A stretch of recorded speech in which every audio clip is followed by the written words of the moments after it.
Linda Morales did not like being late, and tonight late could mean spoiled medicine. She left the payroll office on 37th Avenue a little after 6, with rain clouds hanging low over Queens and the first drops already darkening the sidewalk. In her left hand she carried a blue cooler with a black lock on the front. It looked like a lunchbox made for a truck driver, not for something so important. Inside were several small boxes of insulin, packed with cold packs. On the top of the cooler was a bright sticker that said, "Keep cold." Deliver by 8 p.m., her phone buzzed again before she reached the corner. "Linda?" said Carla Reyes, the night nurse at Eastside Family Clinic. Her voice came through thin and tight. "Did you get on the train yet?" "Not yet," Linda said. She pulled her jacket closer and stared up at the sky. "I'm on my way now." "We're short 2 boxes," Carla said. "If they don't get here tonight, we'll be stuck until tomorrow morning." The pharmacy, already closed. Linda looked down at the cooler. The lock was still sealed. Good. She had picked it up an hour ago from a pharmacy on Northern Boulevard after her office manager, Mr. O'Neill, asked if she could help. The clinic was only a few stops away, and Linda lived nearby. She had said yes right away. It had seemed simple then. Now the rain was coming harder, and the street was filling with people moving fast under wet umbrellas. "I'm on it," she said.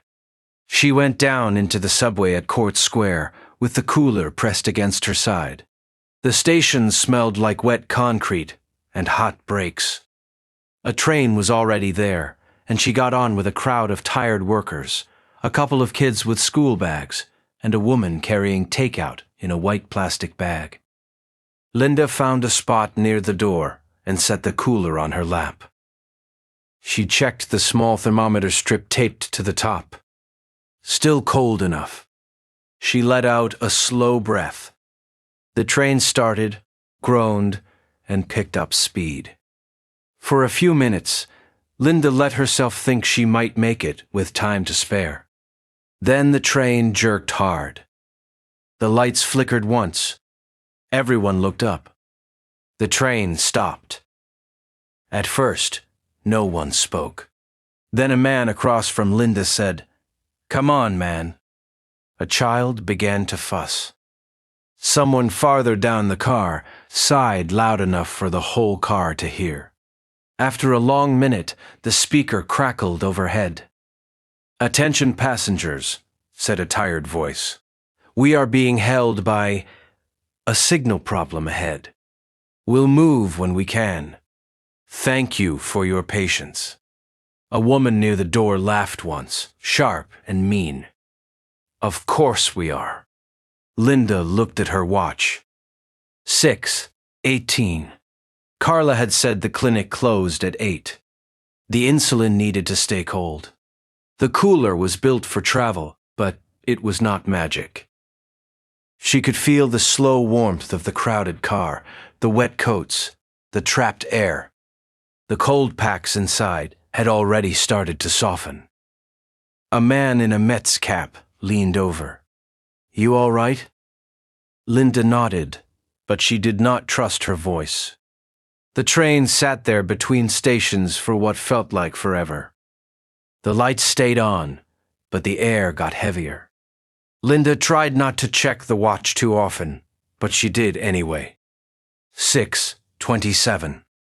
6:35. 6:44. At last the train moved in a slow crawl. The ride to Jackson Heights took only a few minutes, but Linda got off with her heart beating too fast. She hurried through the station passage to the street, where the rain hit her like a thrown bucket. At the corner, she looked at the bus stop and made a fast choice. The bus would get her closer than walking the whole way, even if it was running late. She ran for the Q32, just as the doors folded shut, and the driver, a man with gray hair and tired eyes, saw her waving and opened them again with a long, unhappy sound. "Move quick," he said as she climbed on. "Thank you," Linda said, breathing hard. The bus was packed. Water ran off umbrellas and into the aisle. She held the cooler against her knees and stood with one hand on the seat in front of her. The bus turned, stopped, turned again. Traffic crawled. A delivery truck blocked half the lane. Then a taxi cut in too fast and made the driver slam the brakes. Linda watched the clock on her phone. 6:58. She was still a few blocks from the clinic. The bus could not move any faster. Linda glanced out the rain-streaked window and saw a corner diner glowing on the street. Steam fogged the glass. Inside, people sat under yellow light with coffee cups and plates of fries. The sign above the door read, "Parkside Diner," in red neon. For a second she wanted to run in, dry off, and ask for ice from the kitchen if she had to. But the bus had already rolled past. "Next stop?" the driver called. Linda hit the bell and stepped off into the rain with her cooler held tight under her coat. The last walk was the worst. Her shoes were soaked through. Her hair stuck to her cheeks. Water ran down her neck and into her collar. The block was busy, but everyone seemed in a hurry, each person wrapped in their own task. A man pulled a cart piled with boxes. Two girls in school uniforms ran under one umbrella and laughed at the rain. A woman in a blue scarf waited at the light, tapping her foot. Linda kept moving. East Side Family Clinic was on the third floor of a walk-up apartment building on 82nd Street. The building sat over a locksmith shop, with a narrow front door and old brick steps, dark with rain. The clinic sign was small and easy to miss. Only a little lit panel by the entrance said, "Open until 8 p.m. She pushed through the door and into a lobby that smelled like old paint and wet wool. For 1 second, she thought she was too late. The hall was dim. The front stairs were narrow. The elevator, she knew, did not work. Then a woman came out from the mailbox wall, carrying 2 grocery bags. She was short, with silver hair tied back and a red raincoat. Linda had seen her before, in the building. Her name was Mrs. Alvarez. "Linda Morales?" the woman asked. Linda blinked. "Yes." Mrs. Alvarez looked at the cooler, then at Linda's wet face. "You look like you fell in the East River. What happened?" "Train delay," Linda said. "I'm bringing medicine to the clinic." Mrs. Alvarez frowned and pointed at the cooler. "That needs to stay cold?" "Yes." "Very cold." "Then wait right there." She dropped one of her bags by the wall and hurried up the stairs without another word. Linda stood under the weak lobby light, still breathing hard, while rainwater dripped from her sleeves onto the tile. A door opened on the first landing. Mr. Kim, who lived in 3A, stuck his head out. He was a tall man with glasses and a work shirt rolled at the sleeves. "Linda," he called. "Mrs. Alvarez said you're coming up with a medical cooler." "That's me," Linda said. He came down 2 steps at a time. "Use the side stairs," he said. "The front hall door sticks, and the cleaner left a mop bucket on the second landing. You don't have time for that. Can I get around it?" "Yes. Follow me."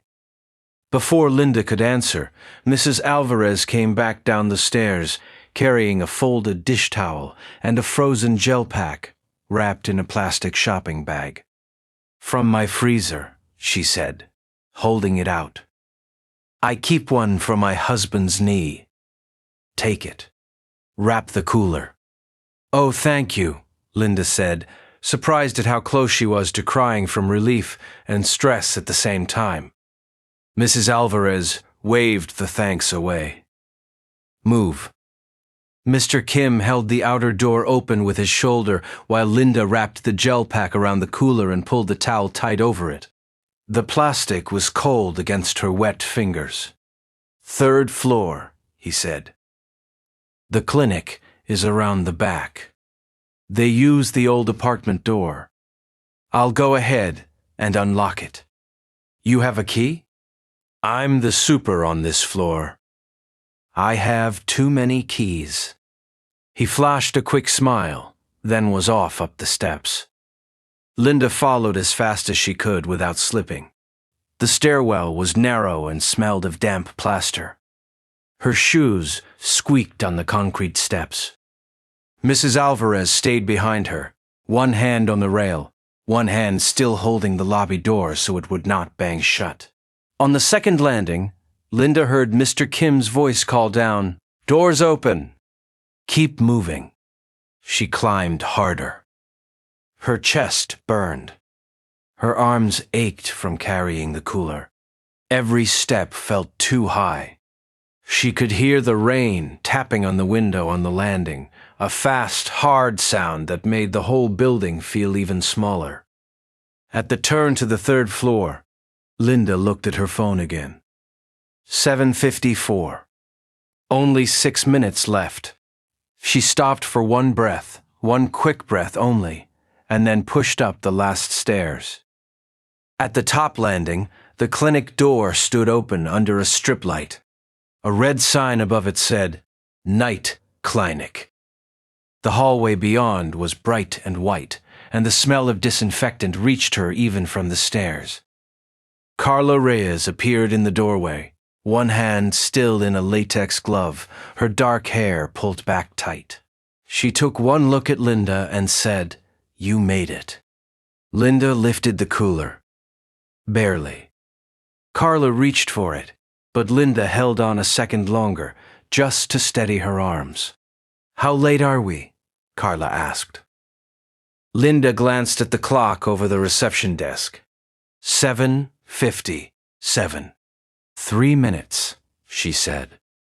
Carla let out a breath and shook her head. "I was getting ready to call the pharmacy and tell them we were in trouble." Mr. Kim came up behind Linda, out of breath but grinning now. Mrs. Alvarez was one step below him, still holding the door with her foot. "You got the goods?" Mr. Kim asked. Carla laughed once. "We got the goods." She took the cooler, unlocked the front clasp, and checked the seal. The cold pack inside was still firm, just a little soft at the edges. She nodded, satisfied. "Perfect," she said. "Go on in." Linda followed her into the treatment room. The lights were bright and the air was cool.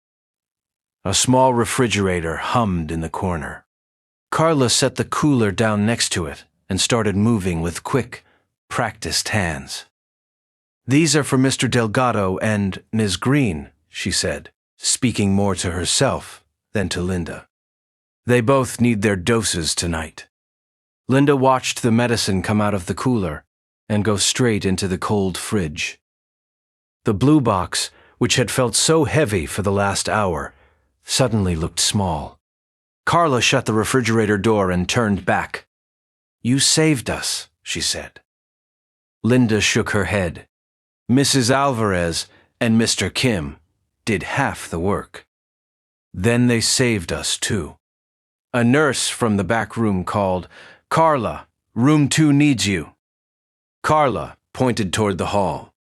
"Sit for 1 minute if you want. I can get you water." Linda looked down at her soaked shoes, then at the clock on the wall. 7:59.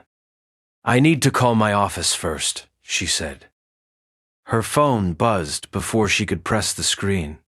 It was Mr. O'Neill from payroll. "Linda," he said, "did you get there?" She looked through the open clinic door, past the desk, past the white hall, to where the blue cooler now sat in the refrigerator behind the nurse station. "Yes," she said. "It's here." There was a long pause, then a big sigh of relief. Good, Mr. O'Neill said. Good. I knew you'd make it. Linda ended the call and stood there for a second, letting the air inside the clinic cool her face. Outside, rain still beat against the windows. Somewhere downstairs, Mrs. Alvarez was probably going back to her apartment. Mr. Kim was probably locking the side door again. Linda stepped back to the hall and looked down the stairwell.